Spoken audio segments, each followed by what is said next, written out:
Bonjour à tous, bienvenue dans une nouvelle vidéo coloriage et avis de films, séries, documentaires, etc. Donc dans ce genre de vidéo, comme je le fais maintenant, je fais du coloriage et je vous chuchote mon avis sur des choses que j'ai vues au cours des dernières semaines.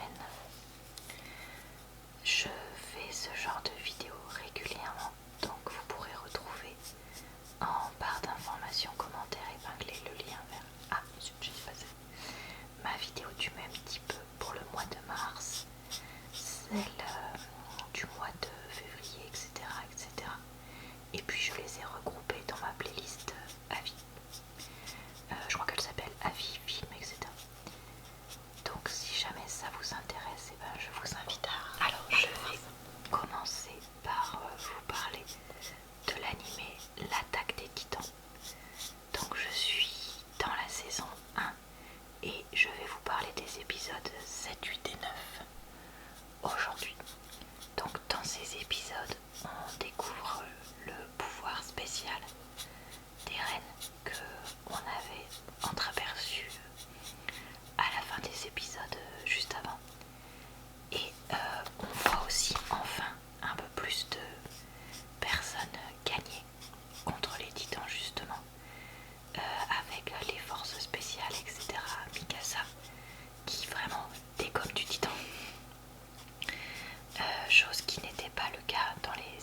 dire un jour oui, un jour non, un jour oui, un jour non à chacun des gars. Ça m'a un peu saoulé. Alors j'ai zappé un petit peu sur la fin et j'ai vu qu'il y avait quand même un sacré retournement de situation à la fin. Donc j'ai hésité, est-ce que je reprends ce film et du coup je regarde tout.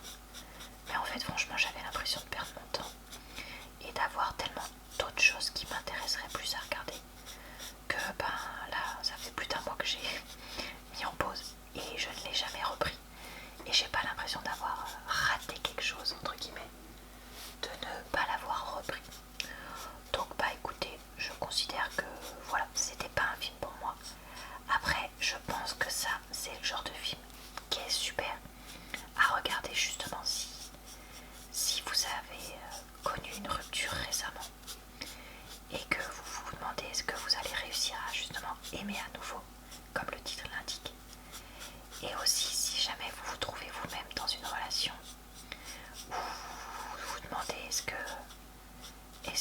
un truc plan entre guillemets ça me suffira ou pas, enfin je sais pas, je pense que ça peut, enfin voilà, c'est pas un film inintéressant du tout, mais c'était pas un film dont la façon de filmer, le rythme ou le sujet était pour moi. Donc écoutez, c'est pas grave, on regarde autre chose et puis c'est tout hein. Moi j'ai pas de problème avec le fait de me dire que c'était pas un film. Je vais vous parler de la série documentaire Always Jane que j'avais déjà évoqué, je crois que c'est le mois dernier, ou peut-être le mois d'avant, je vous avoue, je m'en rappelle plus, avec vous. Donc c'est une série documentaire sur une jeune femme transgenre et du coup aux États-Unis, et donc un petit peu enfin comment dire ça, sa vie quoi, tout simplement. Donc dans le premier épisode, la dernière fois on avait découvert qui elle était, etc. Et là, dans ce deuxième épisode, en fait, elle participe à un concours à Los Angeles de mannequins transgenres. Et c'est rigolo parce que c'est vrai qu'elle dit, moi comme je viens d'une petite ville du fin fond des États-Unis, je me suis jamais vraiment intéressée et inclus dans la communauté transgenre, puisque je voulais avant tout être une femme. Mais là, elle est très contente de pouvoir parler avec d'autres jeunes femmes transgenres, se faire des amis et essayer de se faire repérer par cette grosse opportunité. Donc voilà. Et j'ai trouvé que l'issue du concours était aussi très réaliste vu les autres concurrentes. Donc voilà, je ne veux pas en révéler plus. Et par contre, ce qui m'énerve un peu, c'est que je suis désolée, mais ses parents ils font trop parfait, trop gentils, etc. Donc heureusement entre guillemets qu'ils évoquent le fait que quand le papa voulait un garçon et qu'au final il n'avait pas un garçon puisqu'il avait une fille dans un corps de garçon,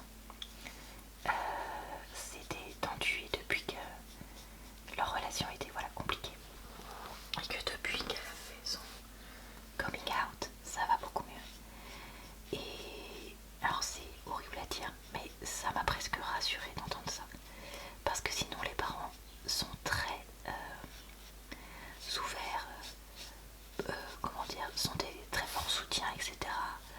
Ont toujours les bons mots, etc. Et ils paraissaient pas naturels, c'était pas possible. Donc là au moins ils en redeviennent naturels, si je peux dire ça comme ça, même si c'est pas dans les conditions qu'on aurait aimé, parce qu'on aurait aimé qu'ils soient des parents parfaits pour leurs 3 filles, du coup, une transgenre et de sexe biologique féminin, si je peux dire ça comme ça, enfin si vous comprenez ce que je veux dire quoi. Donc voilà, écoutez, moi franchement c'est une série documentaire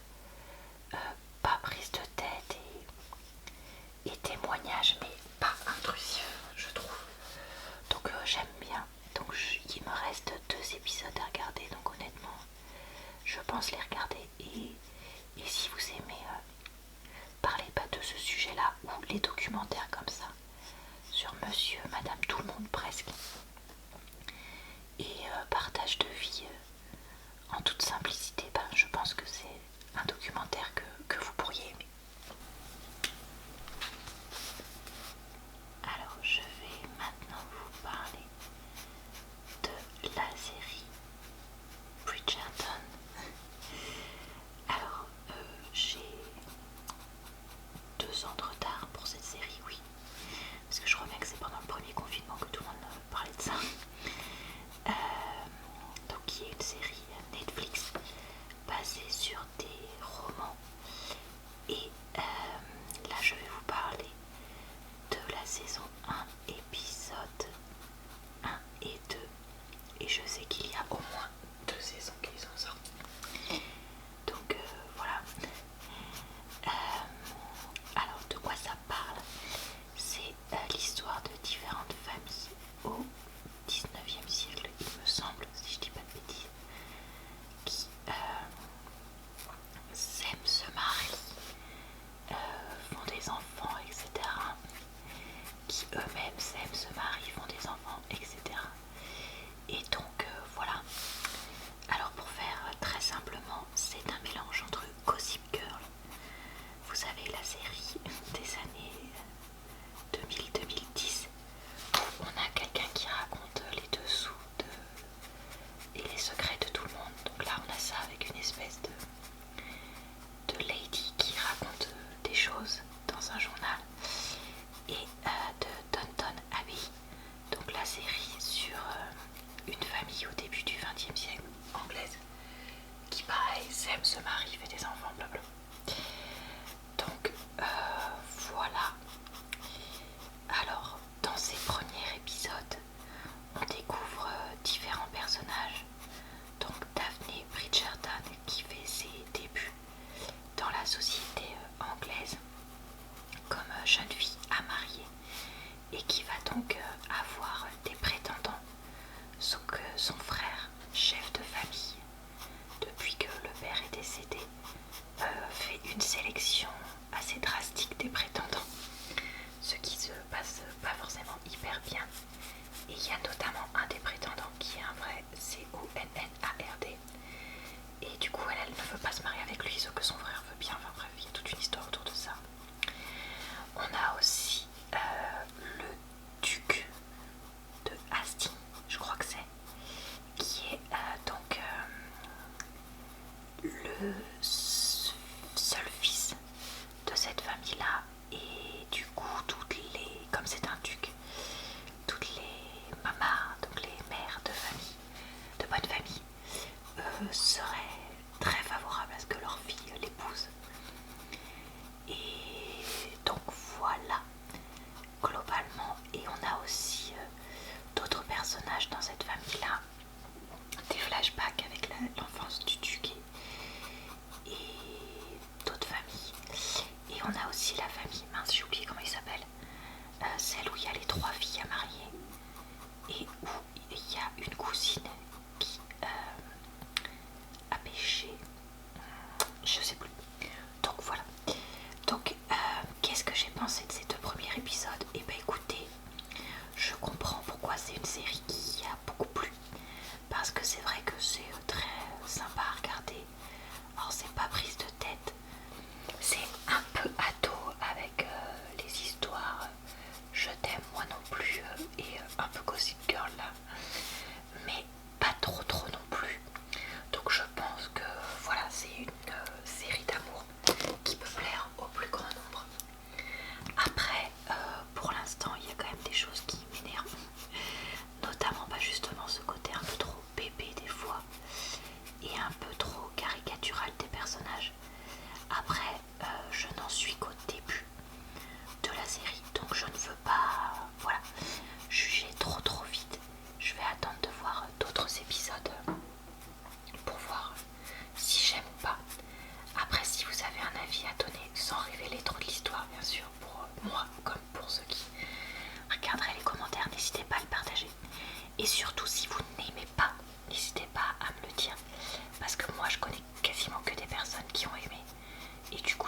des avis plus mitigés, ça m'intéresse, bien entendu. Donc bah écoutez, voilà pour ces premiers épisodes.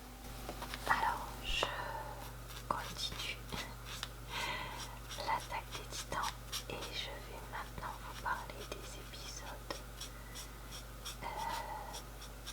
Attendez, 1, 2, 3, 4, 5, 6, 7, 8, 9, 10, 11, 12, voilà, c'est ça. De la saison 1 de l'animé. Alors là, la bataille avec le district de Drost continue. Et finalement, surprise, surprise, on décide d'utiliser le pouvoir caché d'Hélène dans la bataille. Sauf que tout ne se passe pas comme prévu, loin de là. Et qu'il y a un retournement complet de situation. Alors, clairement,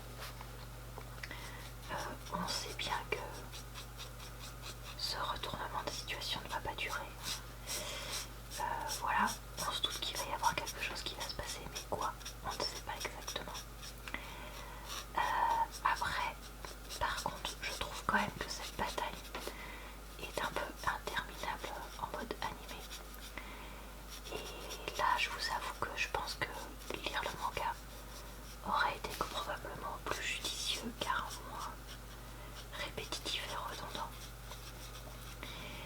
Et on retrouve un côté très shonen, c'est-à-dire des combats interminaux avec des méchants de plus en plus méchants et de plus en plus forts et des héros dont le pouvoir s'accroît. Alors certes, c'est intéressant, mais ça c'est limite, notamment pas là où enfin je sais pas, j'ai l'impression que ça avance pas trop. Après ça va finir par avancer. Bon. Vous voyez ce que je veux dire, je pense, quand j'essaye de dire ça. Voilà. J'ai hâte qu'on passe un peu à autre chose et notamment un peu à des révélations plutôt que de continuer pendant 3 plombes cette bataille interminable, quoi. Je crois que d'ailleurs j'en touche le bout là avec l'épisode 13 et clairement j'ai hâte que ça soit le cas. Alors je voulais vous parler d'un documentaire sur la médecine tibétaine dont j'ai oublié le nom exact, donc ce sera écrit en bas de l'écran comme d'habitude. D'ailleurs j'en profite pour dire que je mets le lien de tout ce qui peut être complet, comme par exemple les documentaires en barre d'informations, commentaires épinglés, et des bandes annonces de tout ce que je mentionne faute de mieux. Donc c'est un documentaire, donc oui, sur la médecine tibétaine que j'ai trouvé assez intéressant sur Arte parce qu'il explique comment cette médecine n'est pas vraiment prouvée scientifiquement mais qu'elle réussit quand même à soigner des gens et surtout qu'elle n'a aucun problème. Alors c'est une médecine traditionnelle, j'ai oublié de dire, qui est basée beaucoup sur certaines, je vais dire croyances, parce que du coup c'est pas étoffé par des faits scientifiques, sur différentes énergies entre guillemets, le chaud, le froid et je sais plus quoi. S'il y en a un truc, ça ressemble à bacon, mais je sais plus. Voilà, et qui du coup va prescrire des changements de régime alimentaire, des exercices, des massages et aussi beaucoup de phytothérapie. Donc on suit un petit peu disciplé de cette médecine qui cherche donc à soigner différents patients. Donc on voit notamment 3 patients, une patiente indienne qui a des problèmes de foie je crois, un homme qui a un cancer de je ne sais plus où, et un disciple diabétique de type 2, je crois bien. Et donc on voit un petit peu comment ça les aide ou pas complètement, parce que justement cette médecine n'est pas du tout opposée à la médecine moderne et au contraire travaille en étroite collaboration avec elle. Et donc voilà, j'ai trop... Qu'est-ce que je fais?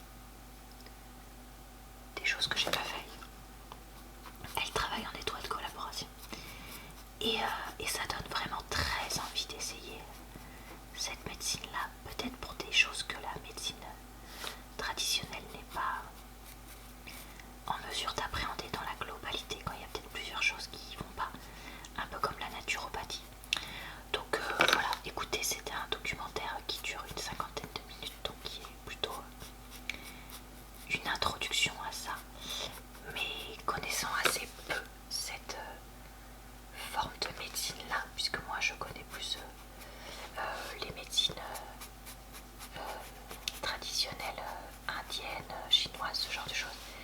Et bah j'ai trouvé ça vraiment intéressant de voir ce documentaire et de voir que là aussi il y avait une médecine traditionnelle et qui semble surtout être vraiment très très très efficace.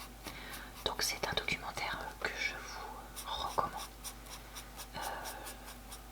si c'est quelque chose que vous ne connaissez pas non plus. Alors là, un autre film dont je voulais vous parler, c'est le film Bad Moms 2. Alors pour ceux qui ne connaissent pas du tout cette franchise, le principe c'est des mamans qui ne sont pas du tout les mamans parfaites, qui se rebellent justement contre cette image de la maman parfaite, etc. qui montre que on peut être des mères aussi normales. C'est un humour et un scénario très attendu dans le 1, mais bon, j'avais quand même passé un moment sympa de douche. Donc je me suis dit, bah tiens, il y a le 2 sur Amazon Prime, je vais tester. Et bien, encore un film que je n'ai pas fini. Écoutez, c'est la série noire en ce moment pour moi, les films. Donc voilà, c'est la vie. Tant pis, hein, j'ai l'animé L'Attaque des Titans et j'ai les livres en ce moment qui me consolent, mais bon. Voilà. Alors, pourquoi je n'ai pas aimé? Eh bien, on entend mon chéri qui parle tout seul avec la télé, hein, vous inquiétez pas. Eh bien, ce que j'ai pas aimé dans ce deuxième volet, c'est que c'était un volet sur le thème de Noël. Et en fait, c'est les mamans de ces mamans, donc les grands-mères, qui débarquent dans les familles et qui vont mettre le bazar dans les relations familiales. Parce qu'il y en a une qui est la grand-mère qui veut tout contrôler, qui fait que critiquer sa fille, etc. Il y en a une, c'est la grand-mère qui vient tirer de l'argent et qu'on n'a rien à carrer de la famille. Et enfin, il y en a une, c'est la nana qui veut être hyper fusionnelle avec sa fille, mais trop. Et en fait, ça m'a saoulée parce que aucune de ces grand-mères n'était normale. Et en fait, celle qui critique sa fille et qui est chiante, en fait, elle me mettait extrêmement mal à l'aise. Les autres me mettaient mal à l'aise, mais elle, c'était vraiment extrêmement qu'elle me mettait mal à l'aise. Et du coup, en fait, je me sentais pas bien parce que ça me faisait repenser aux histoires qu'il y a pu avoir dans ma famille à Noël et qui me rendent encore parfois triste. Et puis même au fait que ma relation avec ma propre mère n'est pas parfaite, ni fusionnelle, ni rien. Et du coup, en fait, ça m'a fait plus la manquer et plus regretter cette relation que idéale que je n'ai pas, enfin, idéale, meilleure que je n'ai pas. Et le fait que des fois je me sens un peu, je vais pas dire délaissée parce que c'est un mot qui est trop fort, mais vous comprenez l'idée, par ma mère, maintenant que je suis adulte. Et du coup voilà, donc en fait ça me rendait triste et ça m'insupportait. Et en plus il y avait plein de scènes ridicules et caricaturales. Et donc du coup j'ai décidé que c'était un film qui ne méritait pas que je gaspille mon temps à le regarder. Et donc que j'allais arrêter et regarder autre chose. Donc au final, est-ce que je vous le recommande? Eh bien la réponse est non. À part si vous avez besoin de le regarder un peu comme une thérapie pour évacuer vos histoires de famille. Alors désolé, le son ne sera pas exceptionnel pour ce petit bout vu que je suis en voiture. Mais je voulais vous parler du documentaire sur les musulmans qui quittent la religion, qui est un petit documentaire Arte Regard, donc d'une trentaine de minutes, sur des faits de société. Et j'ai trouvé ce documentaire très intéressant parce qu'il mêlait la voix de plusieurs personnes. Déjà, il y avait des personnes, enfin une femme allemande d'origine musulmane, un français et les deux autres hommes. Je crois qu'il y a un Égyptien et le dernier, je me rappelle plus de quelle nationalité il était, je vous avoue. Il me semble que c'était un des pays du Moyen-Orient, mais là j'ai un doute. Et donc ces personnes, en fait,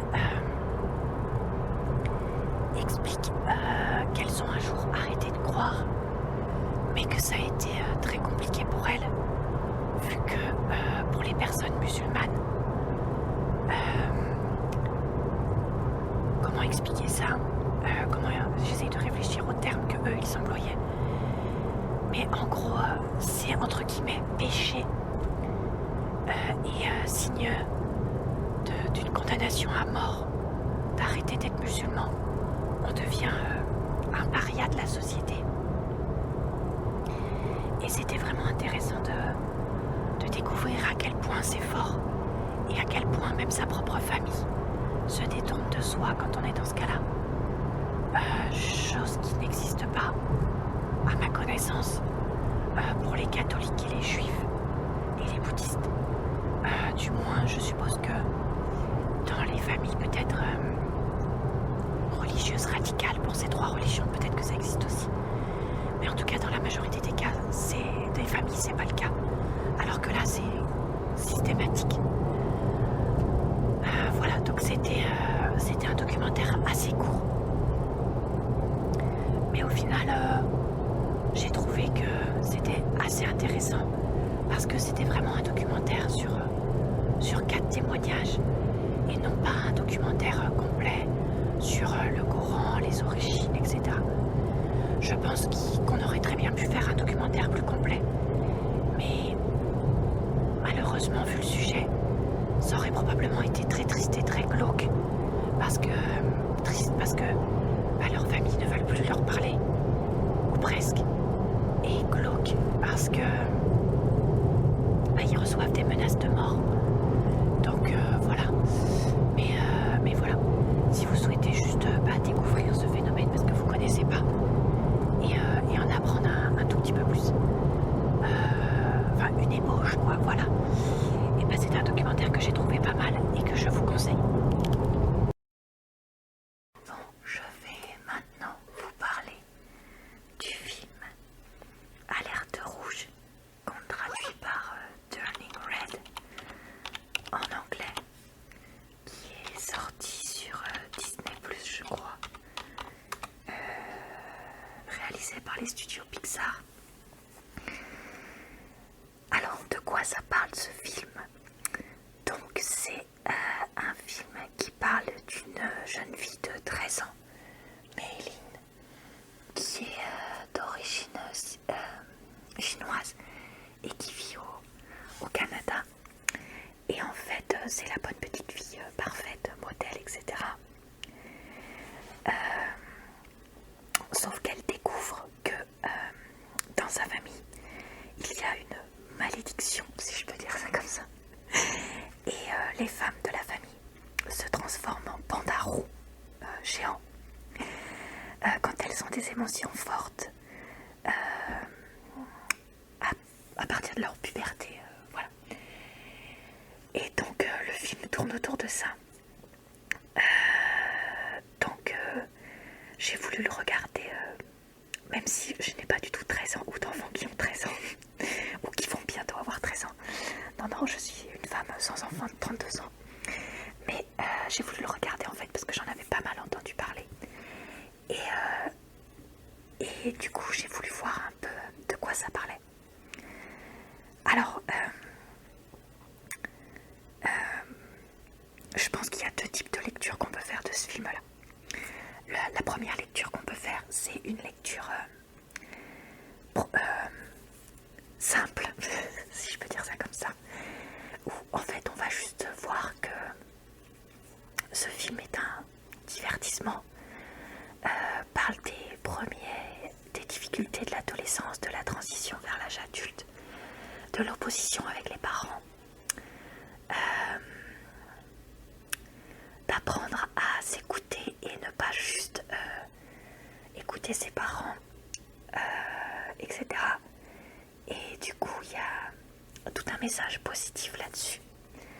Après, si on fait une lecture plus profonde, c'est là que je pense que ça peut coincer.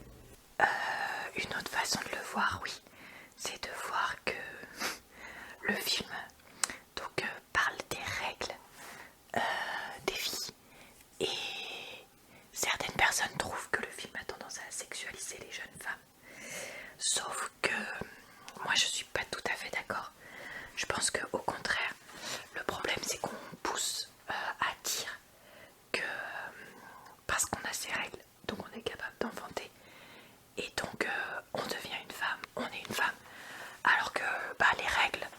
chez la majorité des femmes maintenant, ça arrive vers pas de 11 à 13 ans quoi. Ça peut être plus jeune, ça peut être après, mais c'est un âge où on est à peine une ado, on est voire même une pré-ado. Et du coup pour moi c'est pas la jeune fille qui se sexualise, c'est la société autour d'elle. Et du coup je me suis demandé à un moment si le panda rouge, comme il était rouge, c'était pas une référence justement aux règles. Et le fait qu'il soit énervé et qu'il apparaisse en cas d'émotion forte, un lien avec le syndrome prémenstruel du coup, qu'on décrit comme un moment, enfin le syndrome prémenstruel et les règles, le moment où les femmes sont complètement foldingues, etc.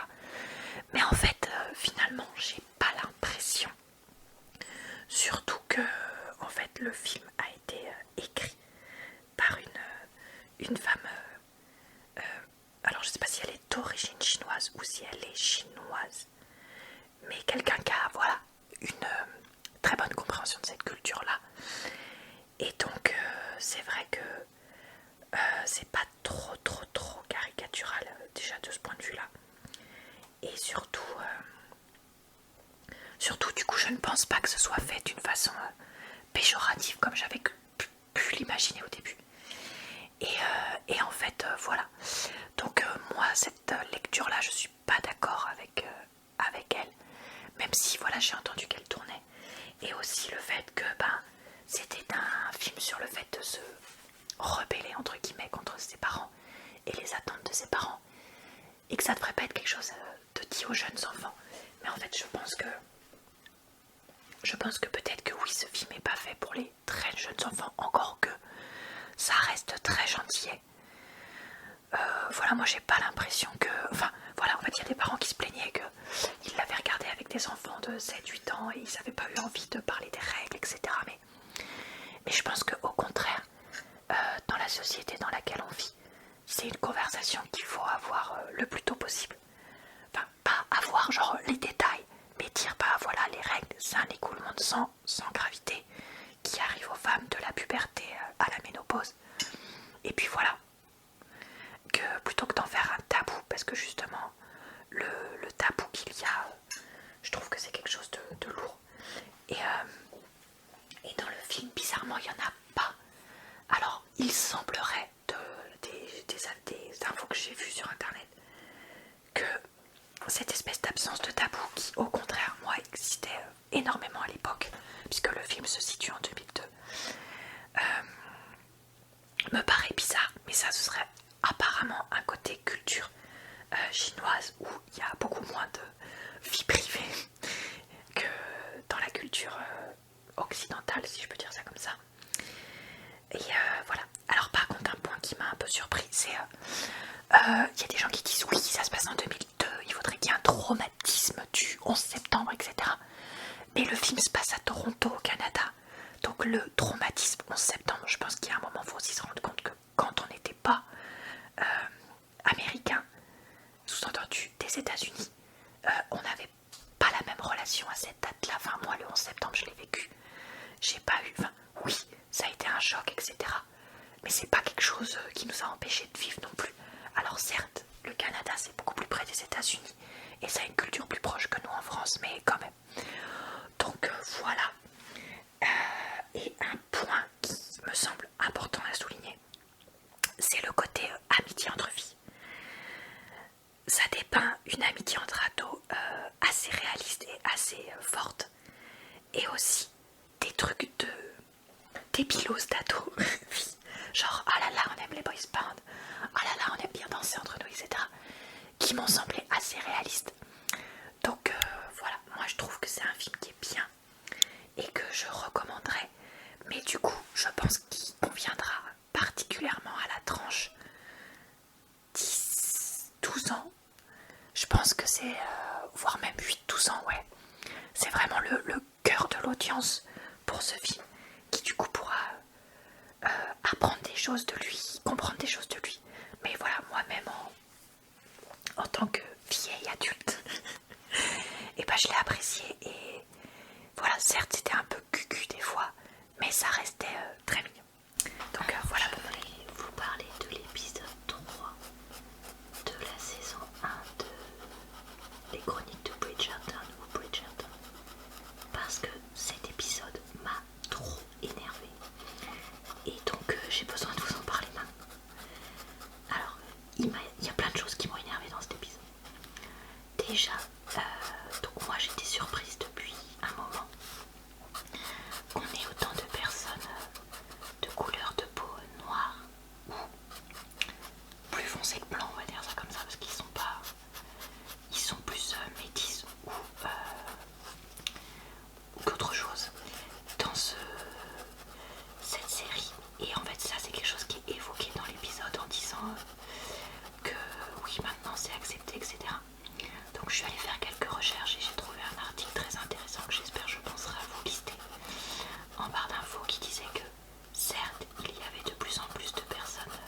couleur de peau noire à l'époque, donc ça c'est complètement bidon.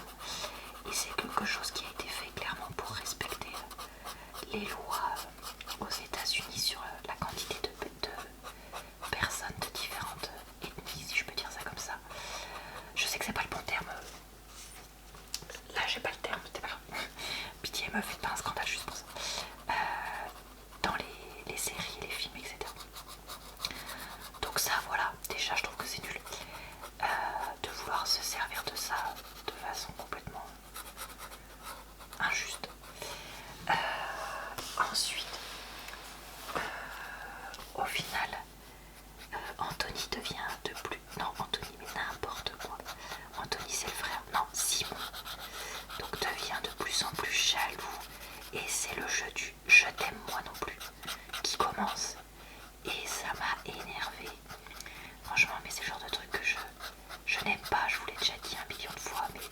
Mais décidez-vous quoi et exprimez-vous surtout. Arrêtez votre cinéma. Vous voyez rien. Bon, tant pis. Arrêtez votre cinéma comme ça quoi. C'est vraiment juste lourd. Et puis l'autre, ah non, je ne veux pas me marier. Enfin, c'est tellement immature. Et ridicule. Et alors, que dire du moment où il explique à la petite Daphné complètement innocente, je veux bien croire que les filles étaient laissées dans l'ignorance, mais bon à ce point là quand même quoi, qui découvre grâce à lui comment se masturber. Non mais franchement, enfin, ayez des personnages cohérents quoi. Un coup il est immature, un coup il lui apprend le sexe, un coup machin, un coup truc. Enfin, vraiment, je suis désolée, mais moi je trouve ça. J'ai trouvé cet épisode ridicule. Alors je sais qu'il y en a qui aiment bien parce qu'il ou elle aime bien le côté un peu cucu. Oh là là, l'histoire d'amour. Ils se plaisent pas au premier regard, mais ils vont petit à petit s'aimer.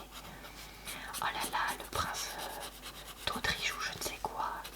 Il l'aime parce qu'il est intéressé, parce qu'elle résiste, etc. Mais en fait, franchement, c'est ridicule parce que je trouve que c'est un message patriarcal qui revient caché. Et franchement, moi, c'est quelque chose que je n'apprécie vraiment pas. Enfin, franchement, moi, je me sens pas à l'aise dans cette série-là, cet épisode 3, parce que j'ai l'impression de voir un côté vraiment ouais, patriarcal un peu partout. Alors certes qui existait à l'époque mais qui est quand même un peu bizarrement représenté. Enfin je sais pas, j'aime pas trop. Donc je vais quand même essayer de regarder l'épisode 4 pour donner sa chance à la série et voir ce qu'elle fait par la suite. Mais là je sais pas, j'étais pas du tout convaincue. Je voulais maintenant vous parler d'un documentaire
va devoir choisir s'il s'implique ou pas et quelle partie est-ce qu'il prend dedans. Donc voilà, pour faire un résumé rapide. Qu'est-ce qu'on en a pensé? Et bien justement, en voyant qu'il repassait à la télé, j'ai dit à mon chéri, oh, j'aimerais bien le revoir parce que je crois qu'on l'avait pas aimé, mais je me rappelle plus trop de l'histoire, donc ça me ferait plaisir de le regarder. Alors, au début il traînait un peu des pieds parce que justement il en avait un mauvais souvenir, et on l'a revu, et ben on l'a vachement aimé. On a trouvé que c'était un film du coup justement bien plus mature, avec des scènes parfois très intenses et des effets spéciaux vraiment superbes, mais qui n'étaient pas trop, comment dire, surjoués. C'est-à-dire que vous avez des fois avec une fin de scène genre oh là là, c'était vraiment exceptionnel, et même comment dire, et même aussi qui n'était pas trop longue. Donc voilà, il y a un petit peu des révélations tout le long du film, et encore plus que dans le 1. Et donc au final, bah écoutez, on l'a vraiment plutôt bien aimé, et surtout il est bien plus logique que ces films d'adaptation de livres où on comprend pas tout, particulièrement les Harry Potter. Moi mon chéri ne les a jamais lus, et donc il a jamais vu. Après, une critique que j'ai vue et avec laquelle je suis assez d'accord, c'est qu'il est quand même un peu dommage que dans ce film on reparte sur l'univers justement Harry Potter, avec l'opposition Dumbledore et Grindelwald, je sais jamais comment dire son Grindelwald, je sais, bref, le méchant. Chose qui est donc déjà évoquée dans la saga, sans être exceptionnellement développée. Et du coup justement on repart sur ça, et au final le film s'appelle Les Animaux Fantastiques, mais est-ce vraiment un film sur les animaux fantastiques? Parce qu'ils sont vraiment de plus en plus relayés au second plan, alors que grâce à eux on a certaines scènes ou certaines avancées de scénario qui sont vraiment fantastiques. Et je trouve vraiment fort dommage qu'il n'y ait pas eu plus de développement. Enfin, je sais pas. En fait, d'un côté, moi, en tant que personne qui aime l'univers Harry Potter, je suis contente d'avoir cette histoire-là développée, etc. et d'en savoir plus sur Dumbledore. Mais d'un autre côté, c'est déjà un personnage qui a été beaucoup développé dans les livres. Alors dans les films, je sais pas parce que j'ai arrêté de les regarder au bout du 5. Mais bref, et du coup, je me dis, on aurait pu avoir une quête ou un scénario vraiment complètement centré sur les animaux fantastiques et en faire plus de ce côté-là.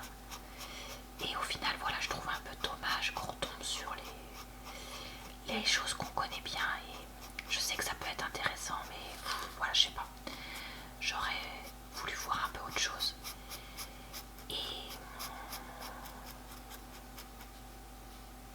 ouais, des choses quand même un peu différentes et qui soient agréables au plus grand nombre, et pas juste pour les fans d'Harry Potter, parce que j'ai peur que ce soit un peu ça dans le 3e volet là, qui doit sortir en salle, si je dis pas de bêtises, si je suis pas trop perdue dans les trucs. Juste. Donc voilà, après ça, je trouve quand même que vous pouvez aller le voir sans grande hésitation. Voilà, et bien écoutez, j'espère que cette vidéo vous a, comme d'habitude, plu, relaxé et diverti.